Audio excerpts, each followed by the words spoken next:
As I'm sure we've all done, I've had chrome powders, copper powders, hieroglyphic, yes, holographic, sorry Christine, powders, and they're fun. And then they got boring. And then you stamp on top of them, and then what? So they've been sitting here, and of course, like you, I paid a bit for them. So now what? Well, I got this copper, and I wanted something rose gold. Now, this ring is rose gold. And I have a rose gold fingernail polish, which isn't too bad. It's kind of close. But I tried it on gold polish, a yellow gold polish, and definitely no, definitely copper.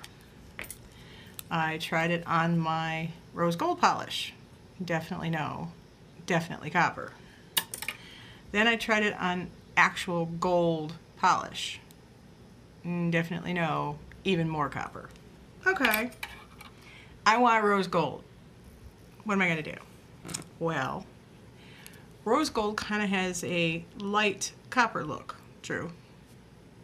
So, why not take some of my chrome powder and some of my copper powder and mix it together and see what I get. What I have here is an individual contact lens solution holder for when you're cleaning a lens. And I thought, well, let's take a little bit of our chrome powder and a lesser amount of the copper because it's brighter. And let's see if we can mix it together. Don't know, maybe we can't. Maybe it won't mix. But when things get ho-hum, you gotta do something. And that looks pretty darn good. Don't spill it. All right, let's hope that's enough for one hand. Now, that way I didn't waste all my copper or all my chrome. Put those away before I spill them. Now I have a coat of my rose gold polish on, and I've topped it with a gel top coat, no wipe, as always. I'm hoping I made enough of this to try. Oh, look at that. It works, ladies and gentlemen, it works, I think. Yes, I think it does. It's still a little, but oh, that's pretty. It's pretty. All right, I'm happy with that.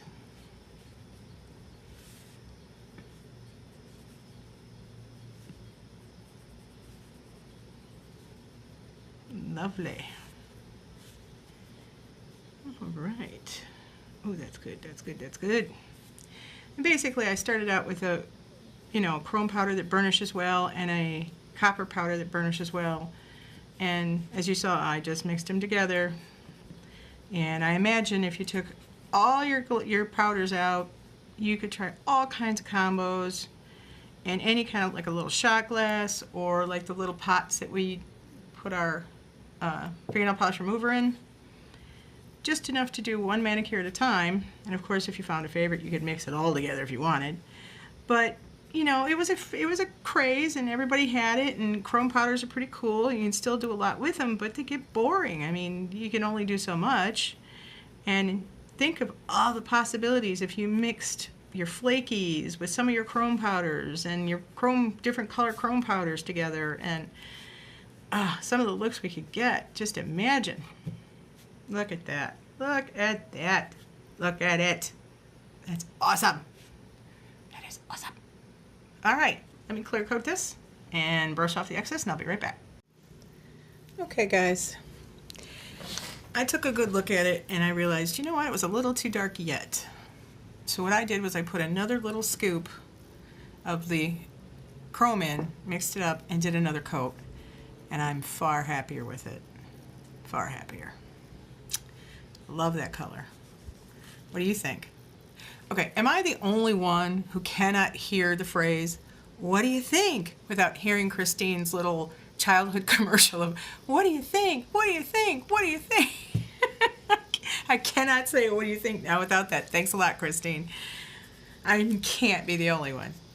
All right, so that's what that looks like. But if you think about all those chrome pigment powders you have in the holographic ones and the flakies, think of the possibilities of mixing them all together with little samples of this and a pinch of that.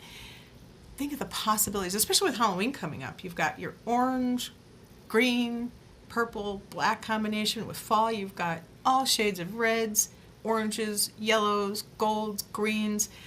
And you never know what you're going to get when you mix some of these things together.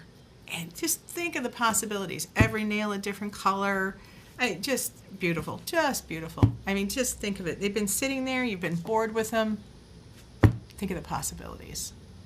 And not another dime spent. Now, I'm going to stamp on top of these for a nail collab that I'm in. And I'll come back and show you the finished product of that. I'm sure you've all seen stamping up the wazoo, so you don't need to see that again, especially with me. So I'll be right back. Okay, here we go.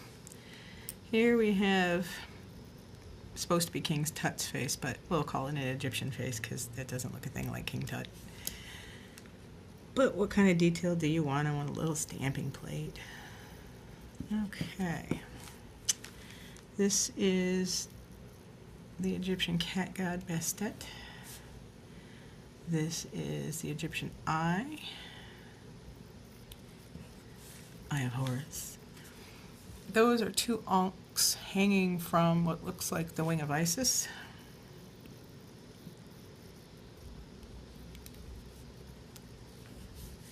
And finally, an Egyptian pattern with a little bit of Greek influence. You know, like the age of the Ptolemies, for those of you in the know.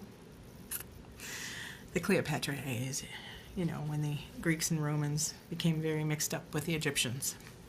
So I'm going to put a coat of Sèche Vite on here, I believe, and I'll be right back to say goodbye. There we are, guys. Got some glitter to remove, of course, but I love the rose gold. Looks pretty cool. I hope that's in focus. Focus. All right. Got some craft projects coming up, and one specifically for your pets or for donation to shelters to raise money that I think everybody's going to love. So, as always, be well and stay positive.